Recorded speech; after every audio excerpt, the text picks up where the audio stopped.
মাত্র 30 টাকার মধ্যে যদি আপনি ভালো কিছু খাইতে চান তবে অবশ্যই আপনার এই ভিডিওটা দেখা লাগবে। আসসালামু আলাইকুম এভরিওয়ান, কেমন আছেন সবাই? মিমনিকে বরিশাল মিতো আপা। এই যে দেখতে আছেন এই দোকানটা, এটা কিন্তু পার্মানেন্ট দোকান না, এটা একটা স্টলের মতো। এই দোকানে আপনি যা কিছুই কিনবেন সব 30 টাকার রিয়া। এই 30টা সব কিছু না, কিছু কিছু আবার একটু দাম বেশি আছে, 60 টাকা এরকম, যেমন খিচুড়ি টিচুড়ি সেগুলো একটু বেশি দাম আছে। কিন্তু এই যে দেখতে আছেন এইটা মিনি পিৎজা, এটারে কয়। এইগুলো সবই কম দাম, অনেক কম দাম। এবার এই যে এইগুলো অনেক কম দাম। লন ভাইয়ের মুহি সব হুনি। ভাই এগুলো এক এক পিস কত করে? 30 টাকা প্রাইস। আচ্ছা, এগুলো সবকিছুই আপনার 30 টাকা করে না? জি জি, এখানে খাবার 30 টাকা।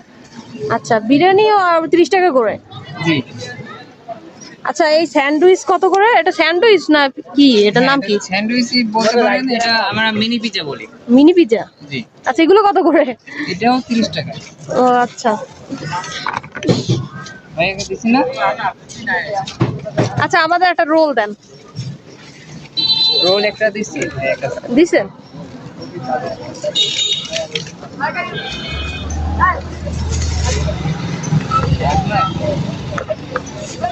এই আমাদের বাইরের কাছে সবাই আসবেন, ওনার কাছে 30 টাকায় আপনি যা পাইবেন আর 100 টাকায় কোথাও পাইবেন না। আর সবকিছু স্বাস্থ্যসম্মত ভাবে বানায় উনি। ভাইয়ের এই মজার মজার খাবারগুলো 30 টাকায় যদি খাইতে চান অবশ্যই ভাইয়ের দোকানে আইবেন। এই দোকানটা হইলে মুগ ওই মডেল স্কুল আছে না বাখেরগঞ্জের, হেয়ার সামনে, হে যখন ছুটির সময় এটা হয় সেই সময়ই বয়, এই টাইমই হেরে পাইবেন।